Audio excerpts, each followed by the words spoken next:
To live a good life, you need to be able to stay true to yourself and keep your cool in situations where things outside are kind of doing their best to influence you.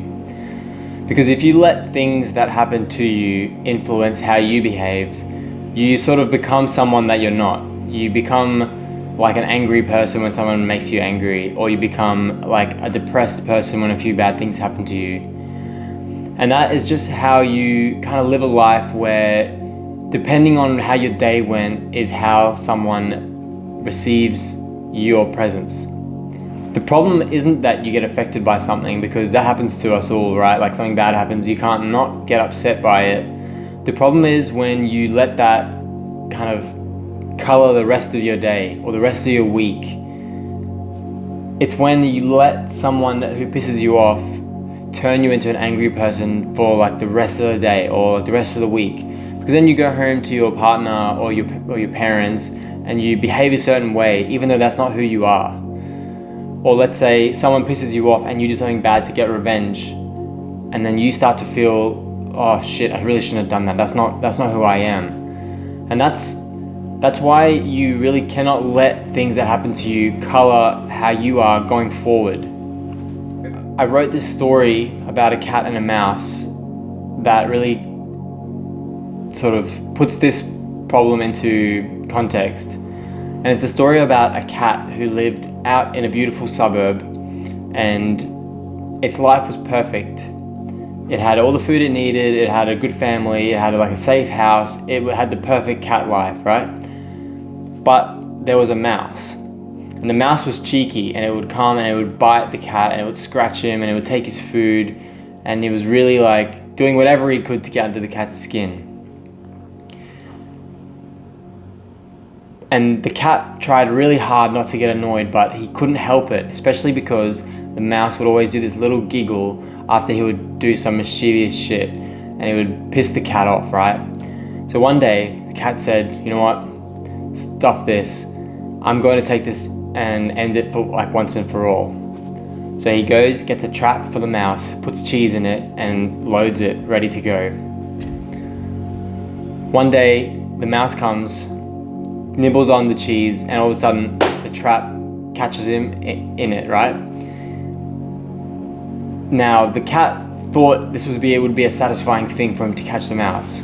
But as soon as the mouse is actually caught and he sees the look on the mouse's face, it's distressed, it's panicking, it's asking for help, please let me out. He realizes that no matter how much the mouse pissed him off, for him to turn into that and get revenge was something outside of the cat's nature, and it actually made him feel worse, and it made his life worse by catching the mouse. So he goes over and he helps the mouse get out of the trap. And from that day on, whenever the mouse would poke fun at him, would steal his stuff, would poke him, would scratch him, he would always think, you know, I've got to stay true to myself. And he decided to change his mindset so that whatever the mouse did, it was amusing to him instead. And when he heard that giggle, he would smile. When you wake up in the morning, tell yourself, the people I deal with today will be meddling, ungrateful, arrogant, dishonest, jealous, and surly. They are like this because they can't tell good from evil. But I have seen the beauty of good and the ugliness of evil, and have recognized that the wrongdoer has a nature related to my own, not of the same blood and birth, but the same mind, possessing a share of the divine. And so none of them can hurt me. No one can implicate me in ugliness, nor can I feel angry at my relative or hate him. We were born to work together, like feet, hands, or eyes, like the two rows of teeth, upper and lower. To obstruct each other is unnatural. To feel anger at someone, to turn your back on him, these are unnatural. And the reason I chose that quote was because it really summarized this idea of why should we step out of our nature and be pissed off at someone just because they've done something to annoy us. The thing that immediately comes to mind for me is like traffic. You know, you're driving and someone like cuts you off, and all of a sudden you're like angry at the world, and now you want to cut someone off, or you want to get that guy back and get back in front of him. Like, it's just, you basically remove yourself out of this equation and you become someone completely different, and it like spoil, like what if you speed up and you're angry and then now you get into a car accident? Like, whose fault is that, right?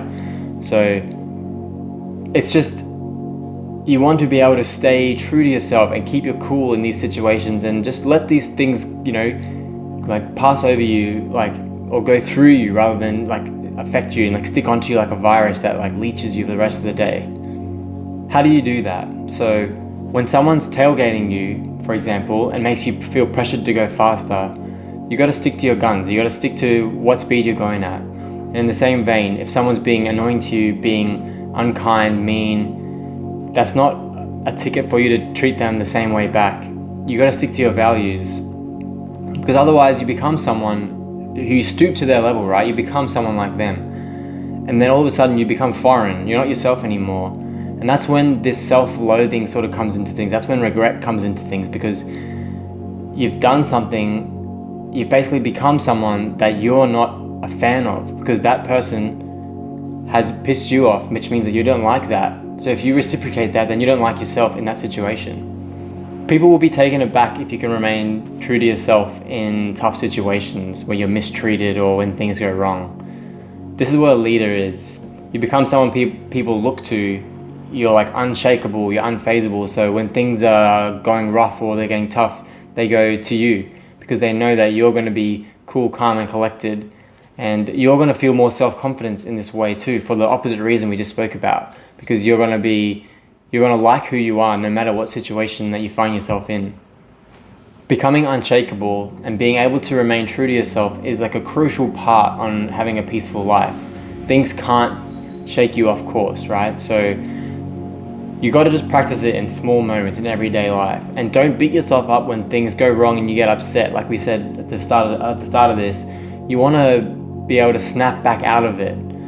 Maybe it's not unshakable as the goal, but it's like being able to recover from being shaken really quickly, and you can use your own mind to like prompt yourself back into line. So as soon as you feel angry to someone, let's say in traffic, then you just take a step back and you say, you know what, I'm going to stay true to myself. I'm not going to stoop to their level, and I'm just going to continue on my day just how I was before.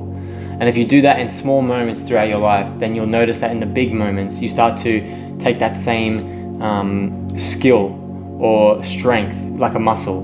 Like any small moment is like a 1 kilo muscle, and as you keep doing that, eventually you'll build this big muscle that can lift 100 kilos, right? And so I know this idea isn't new. We kind of get taught in school, don't stoop to the bully's level, but I feel like it's important to think about it in your everyday life and to remind yourself of it.